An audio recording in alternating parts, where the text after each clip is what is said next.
Dios no puede ser probado científicamente. Dios no existe. Muchas veces nosotros hemos escuchado este argumento. Hemos escuchado esta afirmación tanto por parte de aquellos que realmente pertenecen a la comunidad científica, que son realmente hombres de ciencia, y por parte de aquellos que carecen del más mínimo conocimiento de ciencia. Y presentan esta máxima: si Dios no puede ser probado científicamente, Dios no existe, colocando entonces a la ciencia en un pedestal de autoridad, de omnipotencia y con toda la capacidad para poder determinar, para poder ser juez de si Dios existe o no existe realmente. Y todo porque Dios no puede ser filtrado a través de la experiencia, a través del empirismo, a través de un método científico. En la mente de aquellos que abrazan la ciencia y que la toman en un nivel realmente idólatra al punto de decir la ciencia me da la respuesta a todas las preguntas que yo puedo formular en esta vida, en esta tierra, ellos razonan de la siguiente forma y dicen: si Dios no se puede probar científicamente, es porque no existe. Si se puede probar algo científicamente, es porque existe. Se puede someter a la repetición, se puede someter al análisis, a la hipótesis, etcétera. Se puede someter a un método científico, y si se puede someter a un método científico, entonces podemos concluir de manera científica una verdad, una ley, etcétera. Entonces, tratándose de Dios, como Dios no puede ser probado científicamente, la conclusión es: entonces, si la ciencia no puede tomar a Dios, no puede colocar a Dios en la mesa de estudio y probarlo científicamente, entonces la respuesta es que sencillamente Dios no existe. Se aporta una verdad absoluta, una verdad científica, donde la verdad reza de la siguiente forma: Dios no existe.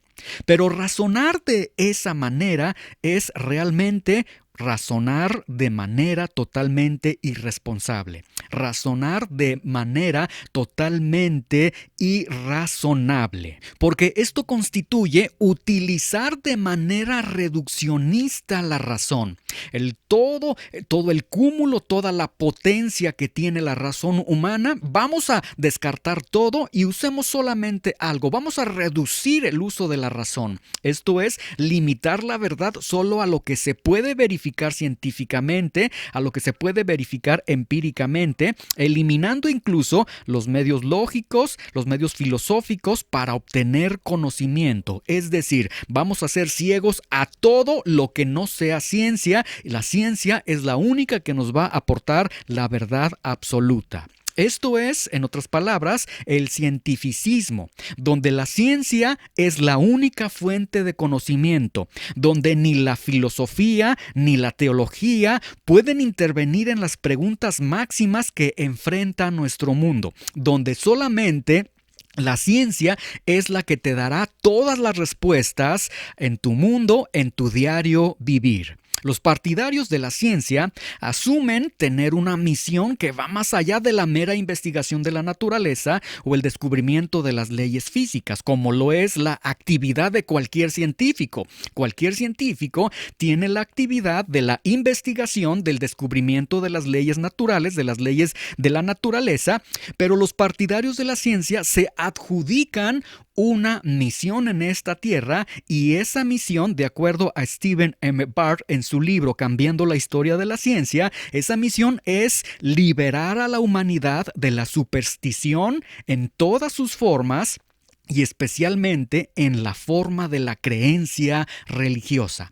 Es decir, la ciencia no solamente nos va a aportar toda la verdad, sino que la ciencia misma viene a ser la redentora del hombre, librándolo de todos estos estigmas, de todos estos pensamientos, de todas estas supersticiones de la que el hombre es presa. Pero es interesante notar que especialmente tienen la misión de liberar tomar la forma de la creencia religiosa. Interesantemente, vemos que atacan la existencia de Dios. El cientificismo es una posición filosófica de que todos los desafíos, todos los acertijos, todas las dudas, todas las inquietudes de la vida pueden ser manejados y deben de ser manejados únicamente de manera científica. No existe otra forma de arribar a la verdad. La ciencia es la única que te va a ofrecer el camino del conocimiento, el camino de la verdad, y entonces en este sentido se autoproclaman como que la ciencia es la única que tiene toda la autoridad para poder determinar lo que es verdad e incluso para poder determinar si Dios existe o Dios no existe. Ciertamente, la ciencia es importante, no podemos negarlo, ciertamente la ciencia es importante, pero la ciencia no tiene todas las respuestas. Escuche con mucha atención, la ciencia no tiene todas las respuestas. La ciencia no puede responder las preguntas supremas de la vida. En una revisión en el New York Times del libro Romper el hechizo de Daniel Dennett, el crítico literario Leon Wieseltier escribió: el cientificismo es la perspectiva de que la ciencia puede explicar todas las condiciones y expresiones humanas y mentales, así como las físicas. Es decir, sí, el cientificismo es Dios es la ciencia es Dios, la única respuesta es la ciencia, la única verdad absoluta es la ciencia. Esto es el cientificismo.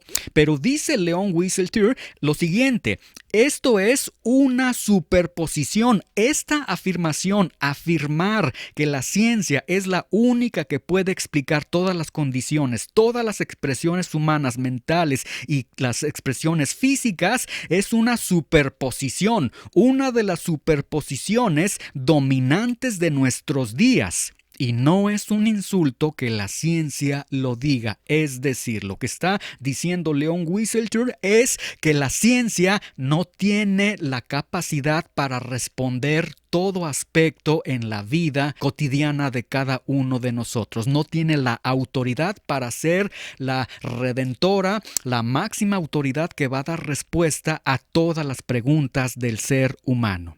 Noam Chomsky, un lingüista no creyente, señaló lo siguiente: la ciencia habla acerca de cosas muy simples y hace preguntas muy duras, muy categóricas en cuanto a esas simplezas de las que está tratando. Pero dice, tan pronto como las cosas se vuelven demasiado complejas, la ciencia no puede lidiar con ellas. Nuevamente, la ciencia no tiene el poder absoluto, no tiene todas las respuestas. La ciencia estudia lo que está a las orillas del entendimiento, y lo que está a las orillas del entendimiento generalmente es bastante simple y rara vez alcanza asuntos humanos. Los asuntos humanos, estos sí, son mucho más complicados, donde la ciencia no puede pisar porque se encuentra totalmente incapacitada para todo ello. Entonces, aquellos que dicen Dios no existe porque no puede ser probado científicamente y que le otorgan a la ciencia una categoría, una autoridad suprema, bueno, debemos de manifestar lo siguiente: señores, la ciencia tiene límites.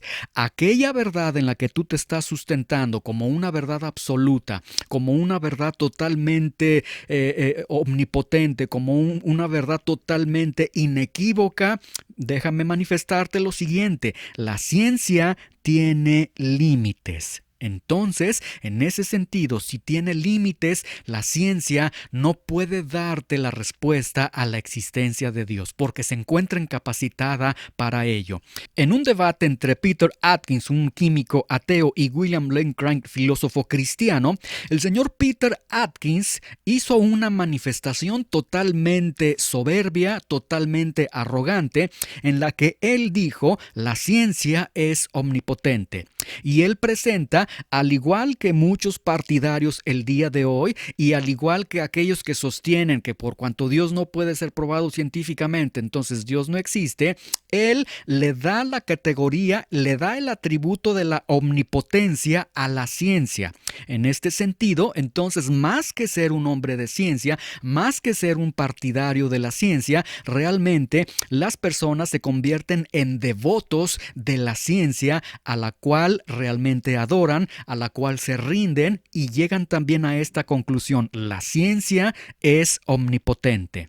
Pero la respuesta que le da William Lane Craig al señor Peter Atkins nos deja ver una serie de argumentos con los cuales podemos nosotros entender que la ciencia realmente no es omnipotente.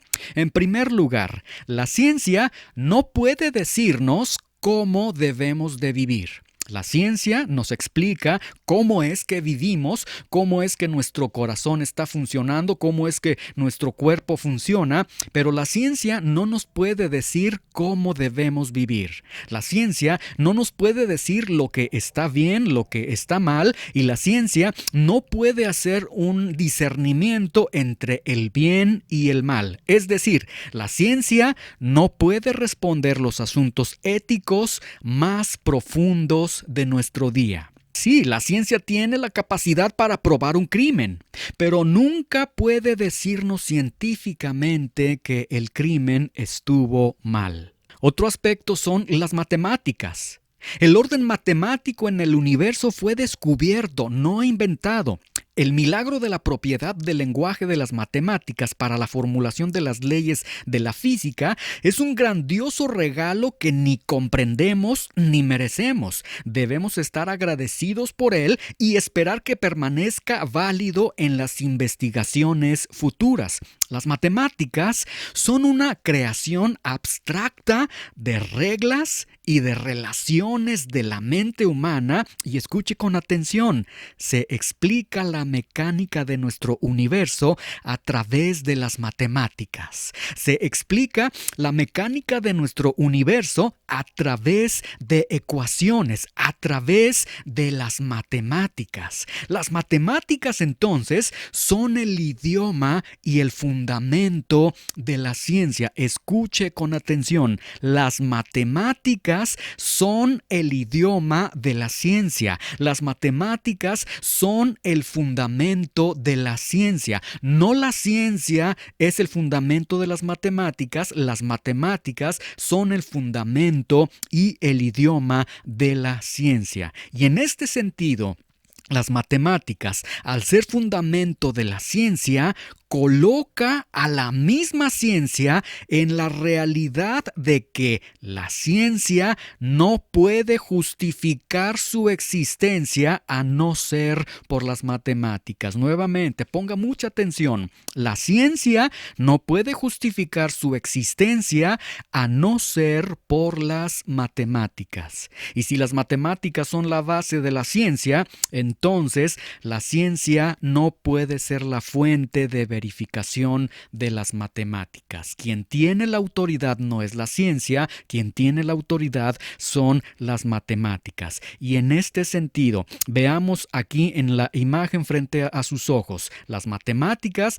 vienen a ser el cimiento de la casa, del edificio. La base de la ciencia, como hemos mencionado, son las matemáticas. Los cimientos, por lógica, por física, son los que sostienen la casa o el edificio. Las matemáticas entonces están sosteniendo la ciencia en este sentido, y no son los cimientos los que sostienen la casa o el edificio. Es decir, no es la ciencia la que sostiene a las matemáticas sostienen a la ciencia, y entonces en ese sentido la ciencia no puede ser juez supremo de la existencia de Dios. ¿Por qué? Porque, como mencionamos, las matemáticas son una creación abstracta y relaciones de la mente humana. Y la ciencia no puede entender el aspecto de la mente humana. Llegamos a otro argumento, la razón. Una verdad innegable es que los seres humanos somos seres racionales. Producimos pensamiento. En el libro El mundo al revés de Melanie Phillips dice lo siguiente: la noción de que las únicas creencias racionales son las que pueden confirmarse con observación científica, experimentos y mediciones es otra proposición que se autorrefuta. Es decir, nuevamente se ataca la idea de que la ciencia es la única que tiene la veracidad, es la única fuente para arribar al conocimiento y que necesariamente todo, incluso hasta las creencias racionales que surgen del pensamiento del hombre, se deben de confirmar a través de la manera científica, a través de experimentos, a través de mediciones científicas, etcétera. Dice, esto es otra proposición que se autorrefuta, que se autocontradice, ya que es una afirmación que no puede ser confirmada en sí por la observación científica, experimentos ni mediciones. El pensamiento, la razón, no puede ser medida, no puede ser probada ni por la observación científica, ni por los experimentos científicos, ni por las mediciones científicas. La ciencia no nos puede hablar de la existencia de la razón, no nos puede decir por qué existe la razón, no nos puede decir por qué somos seres pensantes, por qué pensamos, de dónde surgen los pensamientos. Ahora, decir que la razón surgió sin razón es totalmente irrazonable. Los procesos lógicos de la razón y la deducción en el método científico deben asumirse para que la búsqueda científica tenga lugar. Por lo tanto, la ciencia no puede validarse a sí misma en el sentido estricto. Es decir, la ciencia necesita de la razón. Para que la ciencia como tal exista, necesita de la razón. La ciencia podría explicar completa y detalladamente al hombre, pero ni la ciencia, ni el naturismo, ni el ateísmo pueden explicar el pensamiento.